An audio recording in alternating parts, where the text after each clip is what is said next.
Probability. Okay. Today's topic is probability. The word probability comes from the word probable, which means to chance. Okay. To chance, chance का मतलब क्या होता है? संभावना। संभावना को कैलकुलेट करने का जो मेथड होता है, न्यूमेरिकली कैलकुलेट करने का जो मेथड है, इसी मेथड को हम लोग क्या कहते हैं? प्रोबेबिलिटी कहते हैं। It is a method to calculate the uncertainty in numerically. ठीक है, अनसर्टेनिटी को न्यूमेरिकली कैलकुलेट करने के मेथड को ही क्या कहते हैं हम लोग? प्रोबेबिलिटी कहते हैं। Probability word comes from the word probable, जिसका मतलब होता है चांस, या फिर हिंदी में क्या कहते हैं? संभावना। कोई घटना घटने की कितनी संभावना है, ठीक है, कितना आ सकता है, तो उसको न्यूमेरिकली जो कैलकुलेट करेंगे हम लोग। जैसे कहते हैं it may be raining today, आज बारिश हो सकती है, तो ये हो सकती है एक संभावना, एक अनुमान लगाया जा रहा है। अगर इसी को हम लोग न्यूमेरिकली कैलकुलेट कर दें कि 1/4 या 30%, 20%, 40% चांस है कि आज बारिश हो सकती है, तो इसको हम लोग क्या कहेंगे? प्रोबेबिलिटी कहेंगे। ठीक है, और सिर्फ अनुमान लगाना मतलब आज बारिश हो सकती है जिसको कहेंगे, ये आपका क्या है? एक अनुमान है सिर्फ। ठीक है, तो ये भी क्या है? प्रोबेबिलिटी को हम लोग कह सकते हैं न्यूमेरिकली कैलकुलेट करने का जो मेथड होता है संभावना को, उसी को हम लोग क्या कहेंगे? प्रोबेबिलिटी। आई होप कि यहाँ तक आपको बात समझ में आ रहा होगा। तो प्रोबेबिलिटी से रिलेटेड कुछ टर्म्स हैं, उसे हम लोग देखेंगे। जैसे एक्सपेरिमेंट क्या होता है, इवेंट क्या होता है, सैंपल स्पेस क्या होता है, आगे हम लोग ये सारे टर्म्स को देखेंगे। प्रीवियस क्लास में हम लोगों ने क्लास 9th, 8th, 7th में भी इसे देख चुका है। ठीक है, तो इसे अभी हम लोग फिर से रिपीट करेंगे, जिसमें आता है फर्स्ट टर्म एक्सपेरिमेंट। एक्सपेरिमेंट क्या होता है? An operation operated and outcomes occurs is called experiment. जब कोई किसी ऑपरेशन को हम लोग ऑपरेट करते हैं और कुछ आउटकम मिलता है, तो इस आउटकम को होने का जो ऑपरेशन है, इस ऑपरेशन को ही हम लोग क्या कहेंगे? एक्सपेरिमेंट कहेंगे। अगर कोई ऑपरेशन हम लोग कर रहे हैं लेकिन कोई आउटकम नहीं आ रहा है, तो उसे हम लोग एक्सपेरिमेंट नहीं कहेंगे। तो यहाँ पे हम लोग प्रोबेबिलिटी के टर्म्स में हम लोग एक्सपेरिमेंट का कहने का मतलब ये नहीं है कि एक केमिकल मिला करके दूसरे केमिकल को बना रहे हैं। यहाँ पे एक्सपेरिमेंट का मतलब है जब हम लोग कोई कॉइन को टॉस करेंगे तो कुछ सर्टेन आउटकम मिलेगा। जब डाइस को रोल करेंगे तो सर्टेन आउटकम मिलेगा। जब हम लोग वेल सफल कार्ड से हम लोग कोई कार्ड ड्रॉ करेंगे तो कुछ एक सर्टेन कार्ड मिलेगा। तो इसको आने का जो सर्टेनिटी है, अनसर्टेनिटी है, तो उसको जो मेथड न्यूमेरिकली कैलकुलेट करेंगे उसी को हम लोग क्या कहते हैं? प्रोबेबिलिटी कहते हैं। तो एक्सपेरिमेंट यहाँ पे आई होप कि समझ में आ रहा है। एक्सपेरिमेंट क्या होता है? एक ऐसा ऑपरेशन जिसमें कि कुछ रिजल्ट, आपको सर्टेन रिजल्ट मिले, उसको क्या कहेंगे हम लोग? एक्सपेरिमेंट कहेंगे।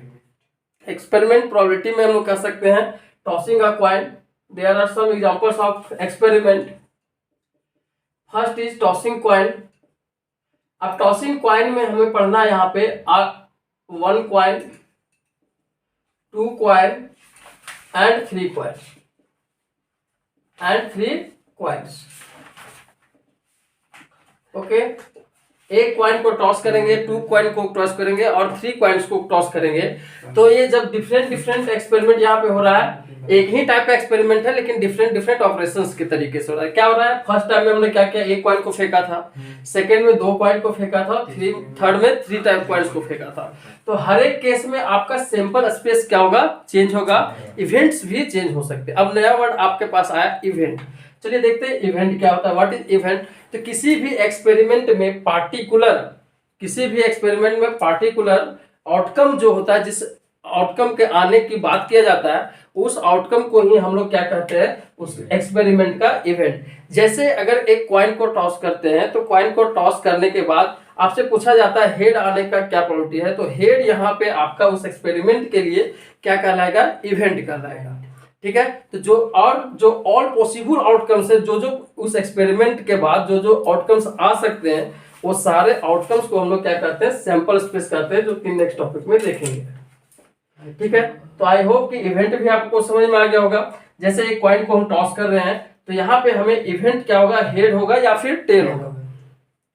ठीक है, हेड होगा या टेल होगा, जबकि सैंपल स्पेस आपका हेड एंड टेल। अगर आपका हेड आने का प्रोबेबिलिटी पूछा है, तो उस केस में नंबर ऑफ इवेंट इस एक्सपेरिमेंट के लिए क्या हो जाएगा? 1 हो जाएगा। जबकि नंबर ऑफ सैंपल स्पेस आपको कितना मिलेगा? 2 मिलेगा। क्योंकि कौन ऑल पॉसिबल आउटकम्स, क्या क्या आउटकम्स आ सकते हैं, वो सारे आउटकम्स को सैंपल स्पेस कहते हैं। यहाँ पे थोड़ा सा कंफ्यूजन हमेशा स्टूडेंट को रहता है, क्या रहता है, इवेंट और सैंपल स्पेस में कंफ्यूजन रहता है कि सैंपल स्पेस किसको कहेंगे और इवेंट किसको कहेंगे। तो इवेंट जिस पार्टिकुलर टर्म के बारे में आपको बोला जा रहा है, वो उसका जो पार्टिकुलर आउटकम है, जिस पार्टिकुलर आउटकम के बारे में आपको बोला जा रहा है, वो आपका उसके लिए क्या होगा, उस एक्सपेरिमेंट के लिए इवेंट कहलाएगा। ठीक है, लेकिन उस एक्सपेरिमेंट करने में जितने भी आउटकम्स आ सकते हैं, तो वो ऑल पॉसिबल आउटकम्स को हम लोग क्या करते हैं, सैंपल स्पेस करते हैं। आई होप कि सैंपल स्पेस और इवेंट में कंफ्यूजन आपको क्लियर हुआ। चलिए यहां से हम लोग आगे देखते हैं अब सैंपल स्पेस। सैंपल स्पेस क्या होता है, इसको डिफाइन कर सकते हैं। Sample space, all possible outcomes, all possible outcomes of an experiment is called sample space। जैसे for example when throwing a dice,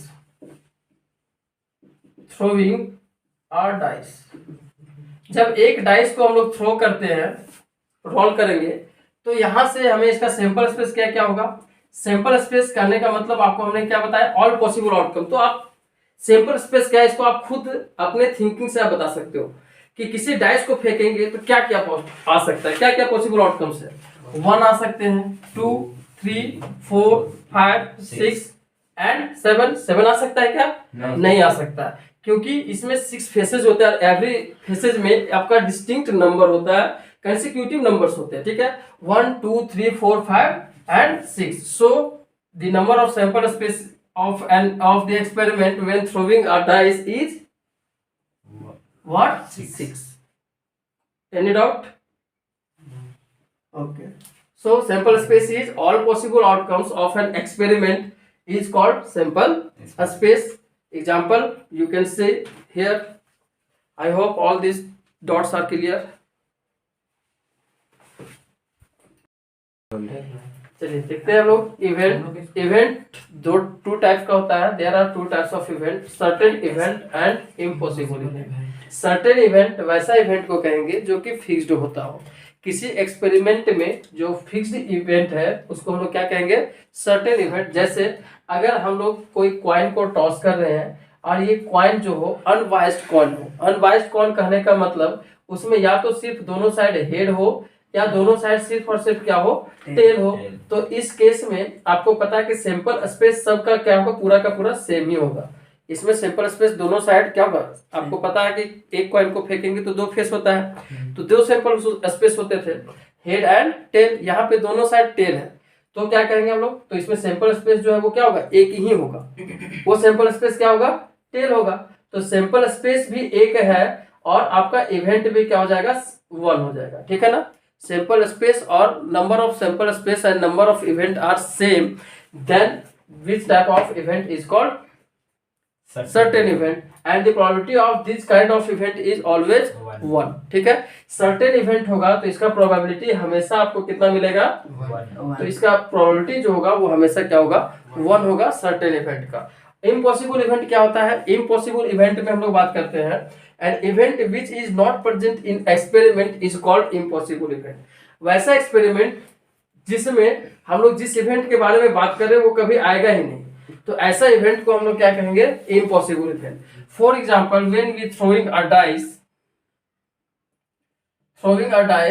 here we know that the sample spaces are 1, 2, 3, 4, 5 and 6। But if you say that what is the probability of getting 7, 0, that means probability of getting 7, it means here number of event at first event is equals to कितना होगा, 0 होगा, क्योंकि 7 इसमें आएगा ही नहीं कभी। इस experiment में कभी 7 आ सकता है क्या, नहीं होगा। तो नंबर ऑफ इवेंट कितना हो गया, 0 हुआ, और नंबर ऑफ सैंपल स्पेस कितने हैं, 6 है।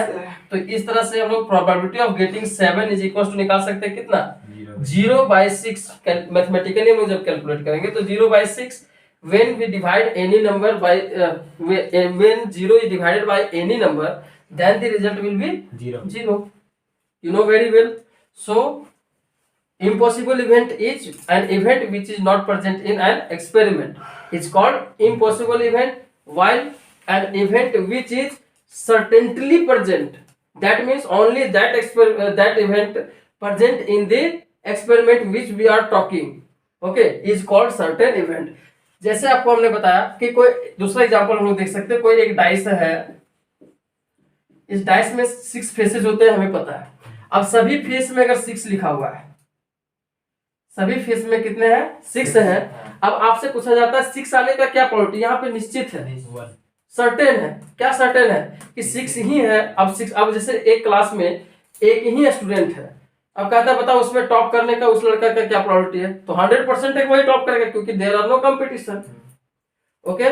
तो यहाँ पे इसी तरह से अब यहाँ पे आपको अगर पूछेगा कि 6 आने का क्या प्रोबेबिलिटी है, तो क्या होगा, 1 होगा, क्योंकि नंबर ऑफ इवेंट्स कितने हैं, 6 है, 6, और नंबर ऑफ सैंपल स्पेसेस भी कितने हैं, 6 है। तो 6/6 यानी कितना हो गया, 1। ठीक है, समझ में आ रहा है बात, कोई दिक्कत? सेम ही चीज है, अगर सेट में लिखते तो सेम चीज को 1 टाइम्स नहीं लिखते, जैसे 6 कितना बार है, 1 टाइम, ठीक है। तो नंबर ऑफ इवेंट ऐसे कह देंगे कि कितना हो गया, 1 हो गया, और नंबर ऑफ सैंपल स्पेस भी कितना है, 1 ही है। 6 बार 6 है मतलब 1 हुआ, 1 ही टाइम, एक ही चीज है ना, तो 1/1 वैसे भी सब इसको समझ सकते हैं। लेकिन ऐसे लोग नंबर ऑफ इवेंट कितना है, 6 है, 6 6 6 6, और नंबर ऑफ सैंपल स्पेस भी 6 है, 6 6 6 6, तो प्रोबेबिलिटी आपका क्या हो जाएगा, इसका 1 होगा। तो यहां से आपका एक और कंडीशन बनता है, इससे भी एक क्वेश्चन आपको बोर्ड में अक्सर पूछा जाता है और स्टूडेंट कंफ्यूज करके इसे छोड़ देते हैं, जबकि बहुत ही सिंपल है। आपको एक कंडीशन यहाँ पे मिल गया कि प्रोबेबिलिटी आपका 1 आ सकता है और 0 भी आ सकता है, ठीक है। प्रोबेबिलिटी आपका 1 और 0 भी आ सकता है। तो हमेशा एक चीज लेकिन ध्यान देना कि आपका प्रोबेबिलिटी कभी भी माइनस में नहीं आएगा, निगेटिव नहीं आएगा, और 1 से ज्यादा नहीं आएगा, ठीक है। So condition on probability of getting event E is always greater than equals to 0 but less than equals to 1। किसी भी एक्सपेरिमेंट, कोई भी एक्सपेरिमेंट हम लोग लेते हैं, दुनिया का कोई भी एक्सपेरिमेंट ले, तो उसका जो प्रोबेबिलिटी है इवेंट का आने का, वो हमेशा क्या होगा, 0 हो सकता है, या 0 से ज्यादा होगा, या फिर 1 होगा, या 1 से कम होगा, ठीक है। लेकिन not more than 1 but not less than 0, that means probability never be negative. इसी पे हम लोग एक एप्लीकेशन में इस पे एक क्वेश्चन देखते हैं। क्वेश्चन कैसे पूछता है, is it possible probability of getting event E equals to a -1 b -1/2 c 22% and d is √3, which is possible, okay sorry, which is possible। तो आपको बताना है इसमें कौन सा पॉसिबल है। अब देखो यहाँ पे ये क्या है, माइनस में है, हमें तो पता है कि प्रोबेबिलिटी 1 होता है, बट -1 कभी नहीं, because according to this condition it is not satisfied. अब हमें पता है फ्रैक्शन में भी होता है, बट माइनस में, माइनस कभी नहीं होता, मतलब रेशनल नंबर में नहीं होता है। आपको पता है ये √3 ये भी क्या है, इरेशनल है, ये भी नहीं होगा। तो हमारा प्रोबेबिलिटी जो है वो क्या होगा, 22%, परसेंट में हो सकता है, ठीक है, किसमें, परसेंट में हो सकता है, लेकिन इसका हमेशा जो है वो 1 से ज्यादा नहीं होना चाहिए, ठीक है। जैसे हमने हेड आने का प्रोबेबिलिटी लास्ट क्लास में हमने देखा था, क्या होता है, 1/2 होता है, ठीक है। किसी एक कॉइन को टॉस करेंगे तो हेड आने का प्रोबेबिलिटी क्या होता है, 1/2। तो यहाँ पे इसको कैलकुलेट करके आप देखोगे 0.5, तो इसका वैल्यू जो है 1 से छोटा है, लेकिन 0 से बड़ा है।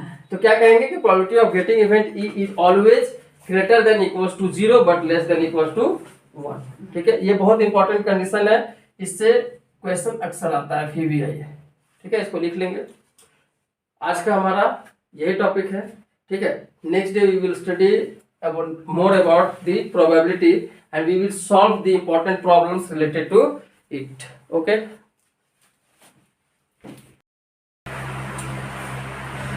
Today's topic is sample spaces of different experiments.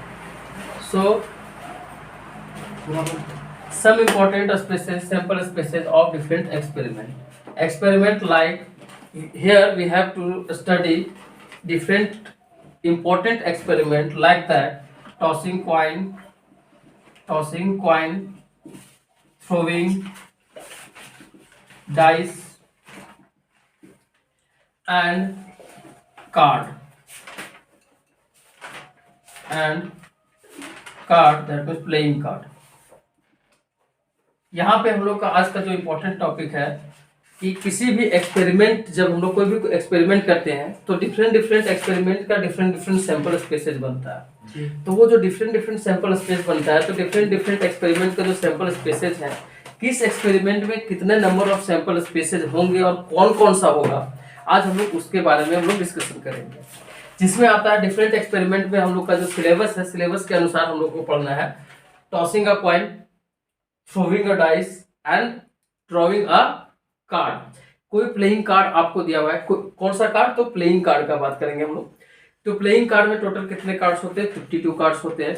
तो कौन कौन सैंपल स्पेस होंगे, तो 1 बाय 1 आज हम लोग देखने वाले हैं. चलिए एक्सपेरिमेंट में देखते हैं. सबसे पहला है टॉसिंग कॉइन. टॉसिंग कॉइन, जब हम लोग कॉइन को टॉस करेंगे तो क्या सैंपल स्पेस हमें मिल सकता है. जैसे जब एक कॉइन को हम लोग टॉस करते हैं तो हमें सैंपल स्पेस के फॉर्म में मिलता है 2. कौन कौन, हेड एंड टेल. क्योंकि हम लोग जानते हैं कॉइन में 2 फेस होता है. There are 2 faces like that. In one face is head and second face is called tail. We are talking about a biased coin. Okay, तो बाइस्ड कॉइन में क्या होगा, आपका एक फेस को हम लोग क्या बोलते हैं, हेड, और दूसरा को बोलते हैं tail. So there are number of sample space in tossing a coin. जब हम लोग एक कॉइन को टॉस करेंगे तो नंबर ऑफ सैंपल स्पेस कितना मिलेगा, तो 2 मिलेगा. And 2 can be written as 2 raised to the power 1.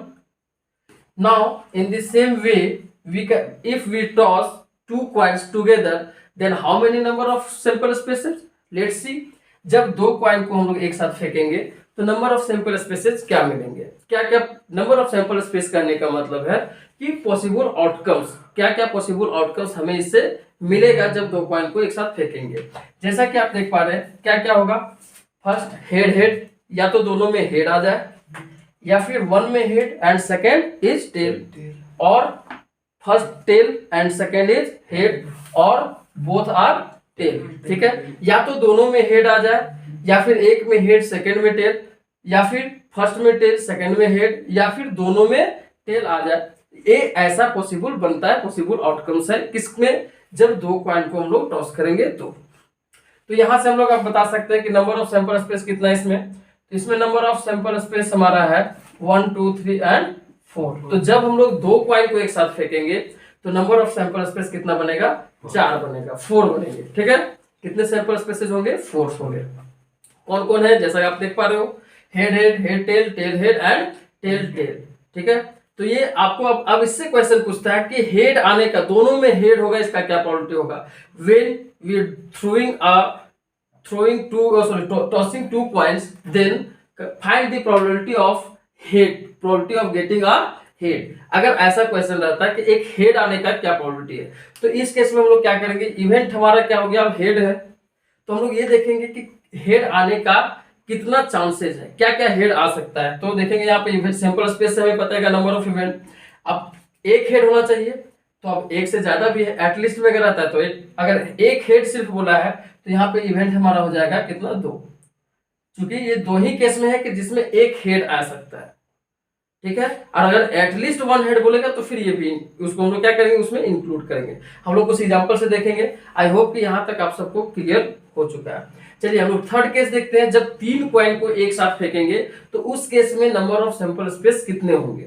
तो जब 3 कॉइन को हम लोग एक साथ फेंकते हैं तो सिचुएशन क्या बनता है, या तो तीनों में हेड हो जाए, या फिर तीनों में क्या हो जाए, टेल हो जाए. ये 2 केस. तीसरा, या तो दोनों में हेड, फर्स्ट 2 में क्या हेड हो और थर्ड में टेल हो, या फिर दोनों में टेल, लास्ट थर्ड में हेड हो, या फिर टेल हेड हेड, या फिर हेड टेल हेड, या फिर हो टेल हेड टेल, या फिर हेड टेल टेल. ये 8 सिचुएशंस बनेंगे जब हम लोग 3 कॉइन को एक साथ फेंकेंगे, और ये all situations which are possible is called sample spaces. इसी को हम लोग क्या कहते हैं, सैंपल स्पेस कहते हैं. तो यहाँ पे अगर आपसे पूछा जाए कि number of sample space when tossing a 3 coin, tossing 3 coin, जब हम लोग 3 कॉइन को टॉस करेंगे तो नंबर ऑफ सैंपल स्पेस कितना बनेगा, तो यहाँ पे 8 बनेगा. And 8 can be written as 2 raised to the power 3 or not. We can write it or not. Yes. 8 can be written as 2 raised to the power 3। अब यहाँ पे एक क्वेश्चन आप पूछ सकते हो कि सर यहाँ पे जो आपने इसे 2 के पावर में एक्सपोनेंट के फॉर्म में विथ बेस 2 क्यों लिखा? क्योंकि हम लोग जानते हैं हेड जो क्वाइन हम लोग टॉस कर रहे हैं तो क्वाइन में 2 फेस होता है, एक हेड और दूसरा टेल। तो पॉसिबल जो उसमें फेसेस है वो 2 ही है, इसलिए हम लोग इसको एक्सपोनेंट के फॉर्म में जब लिख रहे थे तो बेस रख रहे थे 2। तो अब आप यहां से देख पा रहे हैं कि जब एक क्वाइन को फेंके थे तो आया था sample space 2, that means 2 raised to the power 1। जब दो क्वाइन को फेंके थे तो आया था 4, it can be written as 2 raised to the power 2। And when tossing 3 coins together then the sample space is 8 and in the exponential form it is 2 raised to the power 3। okay, so if we recognize it and final result will be, you can finalize it as a number of sample space when tossing n coins each। क्या हो जाएगा? यहाँ पे आप देख पा रहे हो जब एक कॉइन फेंक रहे थे तो पावर क्या था आपका? 1 था, 2 था तो 2 है, 3 जब है तो यहाँ पे 3 हो जा रहा है। इसी तरह जब n कॉइन को एक साथ टॉस करेंगे तो नंबर ऑफ सैंपल स्पेस क्या हो जाएगा? 2 raised to the power n। और इस तरह से अगर आपका जनरल, ये हो गया आपका जनरल फॉर्मूला, इसको जनरलाइज फॉर्म में लिखें तो क्या हो जाएगा? Number of sample space when tossing n coins together is equals to 2 raised to the power n। Got it? Okay। अब नेक्स्ट एक्सपेरिमेंट हमारा है थ्रोइंग अ डाइस। इसी तरह से हम लोग 1 by 1 देखेंगे कि जब एक डाइस को और 2 डाइस, यहाँ पे हमें क्लास 10th में पढ़ना है 2 डाइस तक का, मतलब एक डाइस जब थ्रो करेंगे तो हमारा क्या आएगा? Sample space. और 2 डाइस को थ्रो करेंगे तो उस समय क्या आएगा? Sample space. ये दोनों एक्सपेरिमेंट को हम लोग पढ़ना है, ठीक है। तो आई होप कि फर्स्ट एक्सपेरिमेंट आप लोगों को क्लियर हो चुका होगा। नेक्स्ट एक्सपेरिमेंट हम लोग देखते हैं, ठीक है। नेक्स्ट है थ्रोइंग अ डाइस, ठीक है। एक्सपेरिमेंट 2 थ्रोइंग अ डाइस, ठीक है। हम लोग अभी जस्ट देखे कि कैसे एक डाइस को हम लोग एक कॉइन, 2 कॉइन और 3 कॉइन को जब एक साथ फेंकते हैं तो डिफरेंट सैंपल स्पेसेस कैसे मिलते हैं। जब 1 कॉइन को हम लोग टॉस कर रहे थे तो सैंपल स्पेस 2 था, 2 कॉइन को एक साथ फेंक रहे थे तो सैंपल स्पेस 4 था, और जब 3 कॉइन को एक साथ फेंक रहे थे तो सैंपल स्पेस कितना था? 8 था, ठीक है। उसी तरह से जब डिफरेंट डाइस को हम लोग फेंकेंगे, जैसे 1 डाइस 2 डाइस को एक साथ फेंकेंगे तो सैंपल स्पेस क्या होगा? चलिए देखते हैं। जब एक डाइस को एक साथ फेंकते हैं तो सैंपल स्पेस कहने का मतलब ही होता है कि ऑल पॉसिबल आउटकम्स। जब हम लोग एक डाइस को फेंकेंगे तो डाइस में कितने फेस होते हैं? तो 6 फेसेस होते हैं। तो इसका बेस क्या हो गया? 6 हो गया। तो सभी फेस में डिफरेंट नंबर्स हैं, तो ऑल पॉसिबल आउटकम्स क्या होंगे? 1 2 3 4 5 6 तक ही होगा। क्या 7 8 होगा? नहीं होगा। क्या होगा? 1 2 3 4 5 6 तक होगा, ठीक है।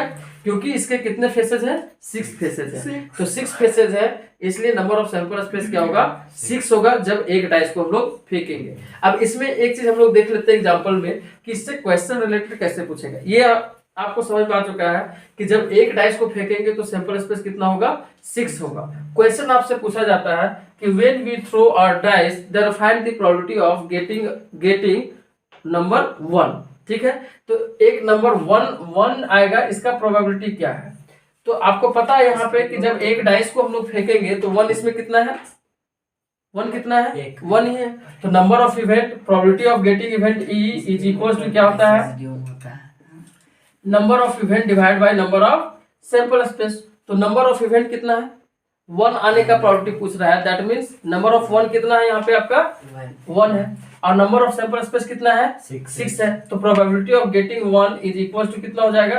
1/6। Any doubt? In the same way, now next question will ask that what is the probability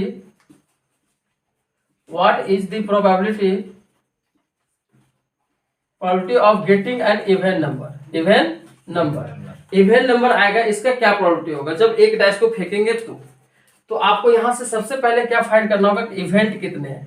event में क्या है आपका? इवेंट नंबर है। तो आप बताओ इसमें इवेंट नंबर कितना है? कौन कौन है? पहले इवेंट बताइए। 2 4 6। Very good. 2 4 and 6 are the event numbers in this experiment. So number of event is what? 3. Number of event is 3 and number of sample space is 6. 6, and we know that probability of getting event E is equals to number of event divided by number of sample space. So number of event is 3 and number of sample space is 6. So probability will be 1 by 2. That means probability of getting an even number in throwing a dice is 1 by 2. Any doubt? I think with the help of example, it is clear that when throwing a dice, what will be the possibility and what will be the probability of the different event of the experiment. Okay. So let's see now in the next way when throwing two dice. जब हम लोग दो dice को throw करेंगे, एक साथ फेंकेंगे, तो सैंपल स्पेस क्या होगा? इसका सैंपल स्पेस आपका थोड़ा सा इससे डिफरेंट बनता है. वो क्या होता है आपका 6 जा 36 होता है. कितने सैंपल स्पेसेस होंगे? 36. वो कौन कौन सैंपल स्पेसेस होंगे? Let's see. जब एक डाइस को हम लोग थ्रो कर रहे हैं, सॉरी दो डाइस को एक साथ थ्रो कर रहे हैं, तो दोनों पे एक अपना अपना इंडिविजुअल नंबर आएगा. तो भैया क्या क्या मतलब क्या क्या पॉसिबिलिटी है कि जैसे दो डाइस को एक साथ फेंक रहे तो क्या क्या आ सकता है? ऑल पॉसिबिलिटीज को ही हम लोग क्या कहते हैं? सैंपल स्पेस कहते हैं. जैसा कि आप देख पा रहे हैं क्या है, दोनों में या तो 1 आ जाए, या फर्स्ट में 1, सेकंड में 2, 1 3, 1 4, 1 5, 1 6, या फिर नेक्स्ट केस होगा फर्स्ट में सेकंड, सेकंड में 1, या फिर दोनों में 2 हो जाए, या फिर 2 3, 2 4, 2 5, 2 6 एंड सो ऑन. इसी तरह से आपका क्या होगा 6 1, 6 2, 6 3, 6 4, 6 5 एंड 6 6. तो ये आपका ऑल पॉसिबल आउटकम्स है जब टू डाइस को हम लोग एक साथ फेंकेंगे. ठीक है, जब दो डाइस को एक साथ फेंकेंगे तो पॉसिबल आउटकम्स को ही हम लोग क्या कहेंगे? Sample space. और number of sample space when throwing a two dice is 36. कितने हो जाएंगे?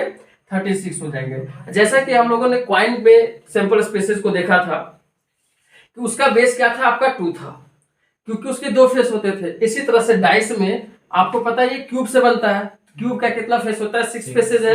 दैट मींस यहाँ पे क्या है आपका, इसका बेस क्या होगा? 6 होगा. तो 6 को बेस रखते हुए जब हम लोग इसको जनरलाइज फॉर्म में लिखने का कोशिश करते हैं तो हमें क्या पता चलता है कि जब एक कॉइन को फेंकते हैं तो सैंपल स्पेस क्या होता है? 6 raised to power 1. Sorry dice को, सेकेंड डाइस जब दो डाइस को एक साथ फेंकते हैं तो सैंपल स्पेस क्या हो जाता है आपका? 36 है. It means it can be written as 6 raised to power 2. And if we throw n dice together, then the sample space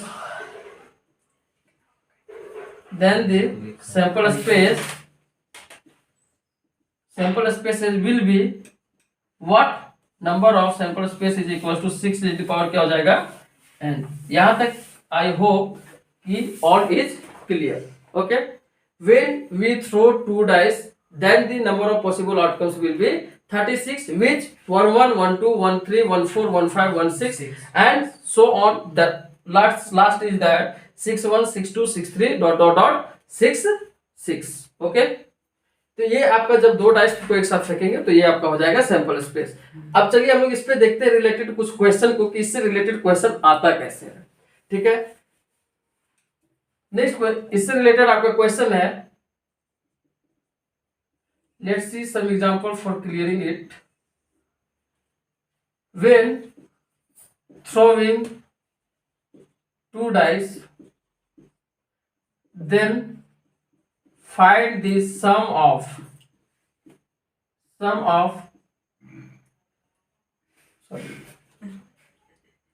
two dice, then find the sum of first is 3, second is 7 and so on. आपको दिया हुआ है कि जब दो dice को throw करेंगे तो प्रोबेबिलिटी, जो सम का प्रोबेबिलिटी होगा, सम 3 आने का या फिर सम 7 आने का क्या होगा ये आप बताइए. तो हम लोग ऐसा चेक करेंगे यहाँ पे. तो सबसे पहला फर्स्ट क्या solution? Getting let event E, let E be the event of getting sum 3. तो यहाँ पे आपका इवेंट क्या क्या हो जाएगा? अब हमें ऐसा पेयर्स लेना है जिसका सम कितना हो? 3 हो. तो ऐसा पेयर्स कौन कौन है? 1 2 एंड 2 1। इसके अलावा और होगा क्या, आप यहाँ पे देख सकते हैं सैंपल स्पेस में, नहीं। इसके अलावा और कोई है क्या, नहीं है। तो हमें यहाँ पे इवेंट हमें दिख पा रहा है क्या है, 1 2 and 2 1। So number of event is equal to what, probability अगर फाइंड करना है किसी भी चीज का तो हमें दो थिंग चाहिए, टू थिंग्स। कौन कौन, नंबर ऑफ इवेंट और दूसरा नंबर ऑफ सैंपल स्पेस। तो नंबर ऑफ इवेंट हमें यहाँ से मिल गया, कितने नंबर ऑफ इवेंट्स है, 2 है। और नंबर ऑफ सैंपल स्पेस कितना है, तो 36 है। नंबर ऑफ सैंपल स्पेसेस कितने हैं, 36। ये 36 में ये दो कंडीशन है जिसपे सम 3 आ सकता है। तो अब कितना हो जाएगा प्रोबेबिलिटी, तो probability of getting sum 3 is equal to number of event divided by number of sample space. So 2 by 36, that means 1 by 18 is your answer. Okay, I hope it is clear. All when two dice are thrown together, then they find the probability of getting sum of first क्या है 3 है, and second है 7। तो sum 3 आएगा और सम 7 आएगा, इसका क्या प्रोबेबिलिटी होगा। तो ये आपका होमवर्क है कि सम 7 का क्या प्रोबेबिलिटी होगा, इसे आप बनाएंगे। ये सम 3 होगा, इसे आई होप कि आप लोगों को समझ में आ चुका है। चलिए ठीक है, आगे हम लोग टॉपिक देखते हैं। चलिए sample space on playing card, ठीक है। यहाँ पे हम लोग अभी आप देखेंगे कि सैंपल स्पेस प्लेइंग कार्ड में किस तरह से, प्लेइंग कार्ड को मतलब हम लोग डिस्ट्रीब्यूट करेंगे। प्लेइंग कार्ड का डिस्ट्रीब्यूशन कैसे है, प्लेइंग कार्ड टोटल होता है आपका 52। इसे on the basis of colour it is divided into 2 types, red and black. Red and black. Number of red is 26। Number of red is equal to 26। Red and black, there are 2 colour. Cards का यहाँ पे 2 colours है, कौन कौन है, red colour का मिलेगा और ब्लैक कलर का मिलेगा, ठीक है। अब रेड कलर को फिर से 2 पार्ट में डिवाइड किया गया है, जिसमें आता है आपका heart and diamond. Heart and diamond. तो रेड कितना होगा 26। Red is 26 and also black is 26। Red is again divided into 2 types, heart and diamond. Its shape is, how can you identify it, with the help of shape. Okay, sorry, heart, that means this is heart. Diamond, इसको हिंदी में ईट भी कहते हैं, heart को heart ही कहते हैं, ठीक है। सेकेंड है आपका लाल पान भी कहा जाता है इसको। क्लब, ब्लैक में आता है, 2 कैटेगरी है ब्लैक में, कौन कौन है, क्लब एंड स्पेड।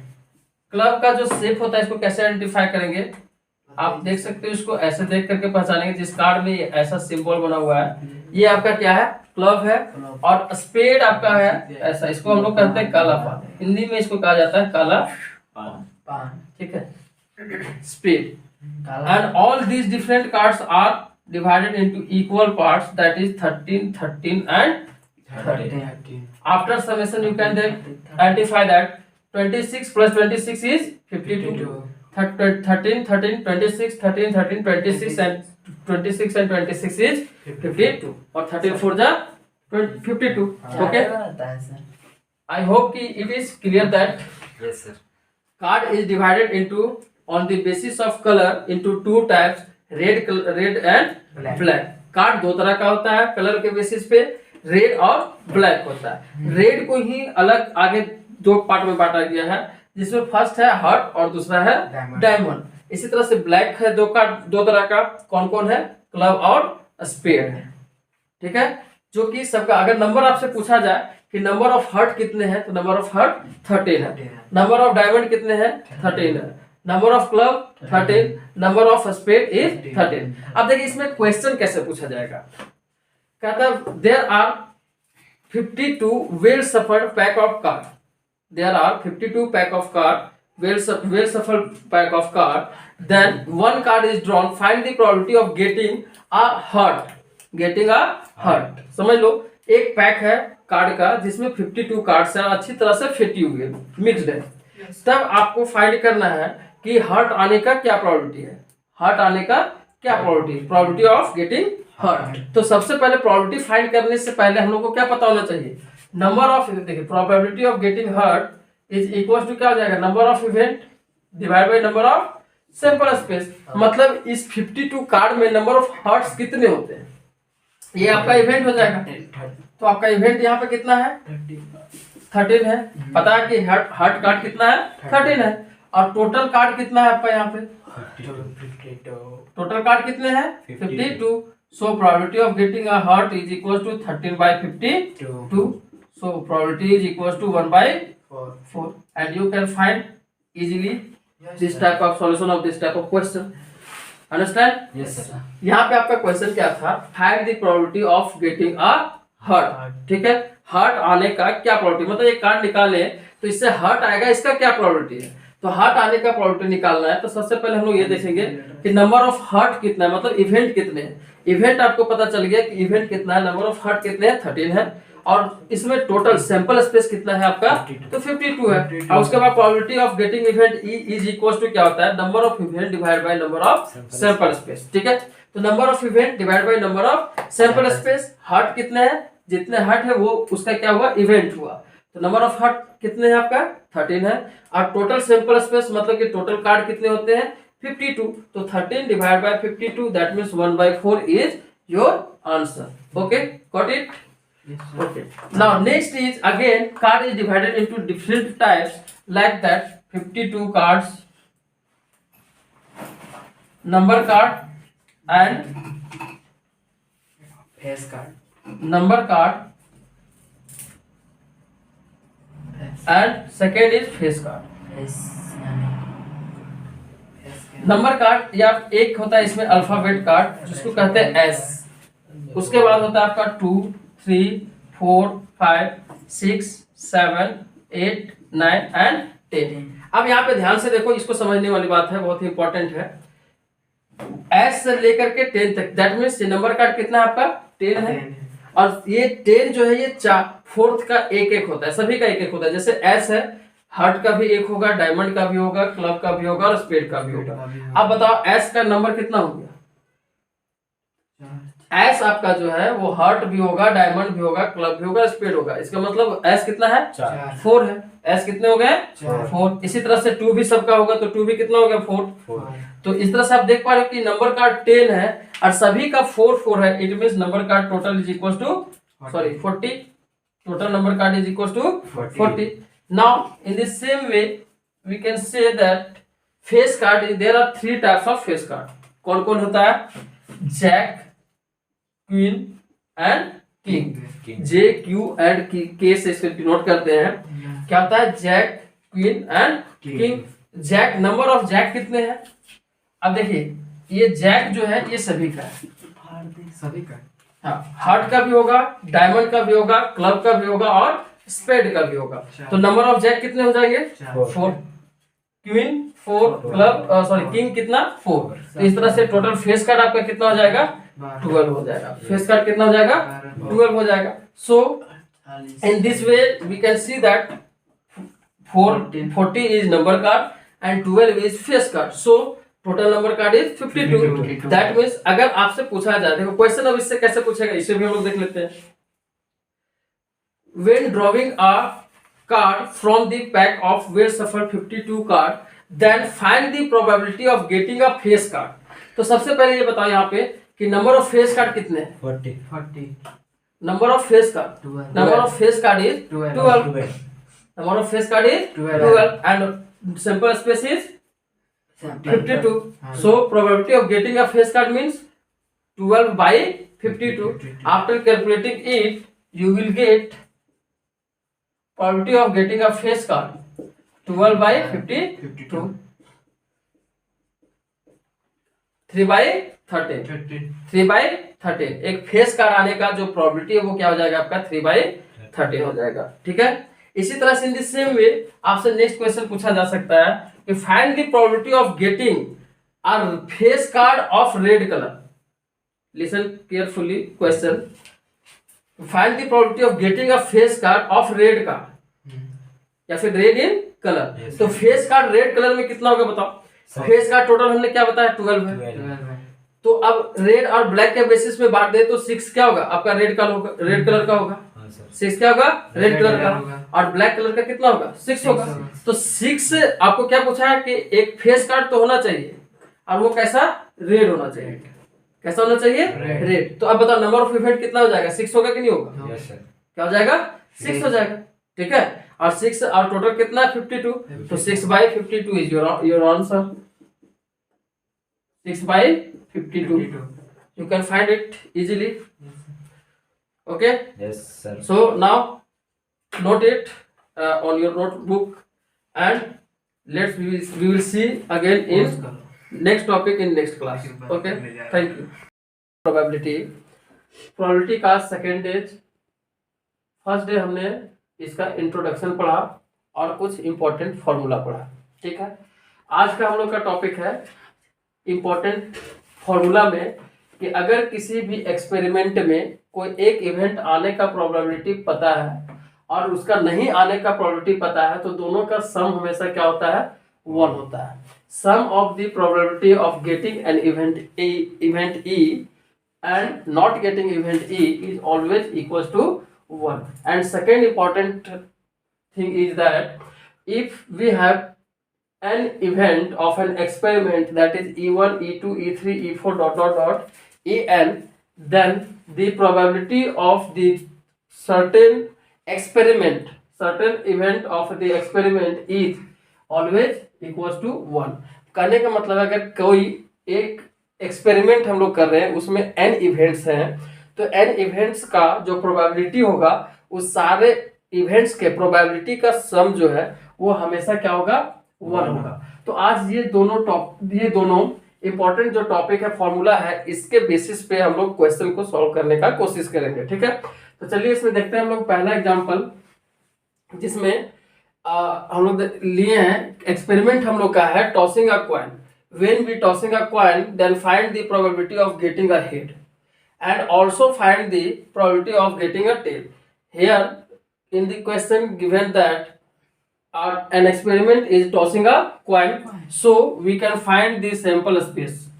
जब हम लोग किसी कॉइन को टॉस करते हैं तो सैंपल स्पेस क्या होता है, हेड एंड टेल। अब सैंपल स्पेस हमें और इवेंट फाइंड करने का जरूरत क्यों है, हमारे दिमाग में ये चीज होना चाहिए कि probability of event E is equal to क्या होता है फॉर्मूला। ठीक है, probability of event E equal to होता है number of event by number of sample space. That means we have to know at first what is the number of event and what is the number of sample space. ठीक है, तो number of sample space कितना है, number of event कितना, ये पता होना चाहिए। और ये सारे चीज हमें मिलेंगे कहाँ से, एक्सपेरिमेंट से मिलेंगे। ठीक है, तो हमारा एक्सपेरिमेंट जो है वो क्या है, टॉसिंग अ कॉइन। जब हम लोग क्या कर रहे हैं यहाँ पे, एक्सपेरिमेंट क्या कर रहे हैं, एक कॉइन को टॉस कर रहे हैं।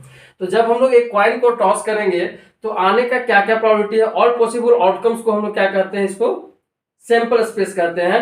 एंड जिस पार्टिकुलर इवेंट के पार्टिकुलर आउटकम के बारे में अगर बात किया जाता है तो उस पार्टिकुलर आउटकम को हम लोग क्या कहते हैं, उसका इवेंट कहते हैं। जैसे हमें यहाँ पे दिया हुआ था कि जब एक कॉइन को टॉस करते हैं तो कह रहा है कि हेड आने का क्या प्रोबेबिलिटी है, that means in this case event is head. Okay, event is head, that's why at first we are able to find the sample space of that experiment. इस एक्सपेरिमेंट में सैंपल स्पेस क्या होगा, head and tell, क्योंकि एक ही coin को हमें toss करना है। एक कॉइन को जब एक बार टॉस कर रहे हैं तो sample space all possible outcome मतलब क्या क्या आ सकता है, हेड आ सकता है और दूसरा टेल आ सकता है। ठीक है, it is a sample space and according to question we are able to find the event is head. So in the solution at first let E be the event of getting a head. ठीक है, E क्या है, एक event हमने माना है जो कि क्या है, गेटिंग हेड का है। ठीक है, तो टॉसिंग अ कॉइन, सो जब हम लोग एक कॉइन को टॉस कर रहे हैं तो सैंपल स्पेस क्या होगा, हेड एंड टेल होगा। तो यहाँ पे आप देख पा रहे हो कि नंबर ऑफ सैंपल स्पेस फिर कितना है, 1 2, दैट मींस कितना है, सैंपल स्पेस 2 है। ठीक है, और नंबर ऑफ इवेंट कौन है हमारे इस एक्सपेरिमेंट में, हेड। हम लोग इस क्वेश्चन से फाइंड कर सकते हैं कि इवेंट क्या है, इवेंट क्या है, हेड है। ठीक है ना, हेड आने का प्रोबेबिलिटी पूछा है, that means event is head. तो अब इस पे एक्सपेरिमेंट में आप देख पा रहे हैं कि हेड कितना है, 1 है, तो नंबर ऑफ इवेंट कितना हो जाएगा, 1 होगा। नंबर ऑफ इवेंट कितना होगा? One. 1 होगा।